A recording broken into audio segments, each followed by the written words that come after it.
Welcome to the Michigan Runner Show. Join us each time as we explore the people, the places, and the events that shape our great sport. We're at the Fifth Third Riverbank Run in Grand Rapids, Michigan with Dathan Ritzenhein, who's come home for a little while from your new home in Eugene, Oregon. Welcome home, Dathan. Thank you, Jenny. It's great to see you back here. You're going to be on a panel and you're going to be talking about Beijing, I imagine. But let's go back a little bit and talk about that race in New York. It was only your second marathon. Can you take us through your race just a bit? Yeah, the race in New York was, being my second marathon, I was a little nervous going into it. Didn't really know exactly how fit I was until the last couple weeks of the training where things started to come together. But, I always run great in New York, and I have so much fun there. And we had put so much into it that I knew that I was ready to go when I stood on that starting line, and it was just great to be able to get out there and actually prove to myself that I was as fit as I thought I was. Well, it was lots of fun to see you come across the finish line second and knowing you'd punch that ticket.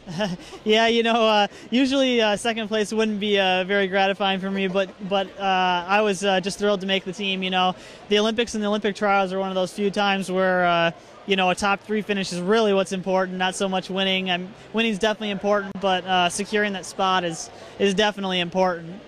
Now, one of the rumors I heard is that you are the youngest person ever to have been on two Olympic teams. Is that true?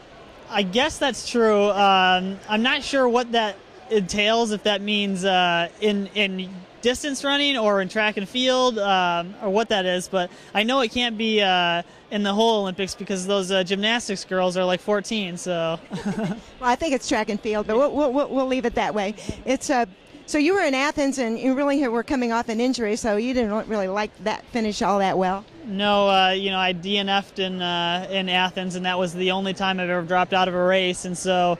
I carry that with me every day for 4 years now, and so I really want to, make up for that and prove myself in Beijing. Well, you're going to Beijing, but you're also going to tackle the 10,000-meter race in Eugene at the trials. And what are your goals for that one?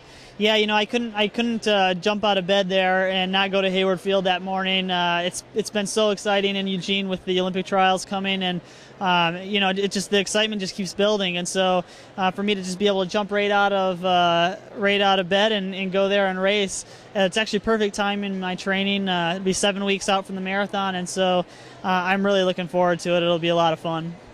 Have you have you decided whether you would try to do both or pick one? Oh, I definitely will do the marathon. I'm not going to plan to do both. I think that would be a little greedy, and I don't know if I would be as good in both of them as if I just concentrated on one. And so I really want to focus on the marathon and do as best as I can there. Well, it's going to be exciting to see you run there, and it's exciting to see you back with Kaylin and your daughter Addie. She looks like she's about ready to run herself. Yeah, she and the boys at Nike made her own special pair of spikes with her name on them, and so she's ready to go. I imagine so. Well, thanks very much for talking with us, and good luck in Beijing. Thanks, Jenny. You're welcome.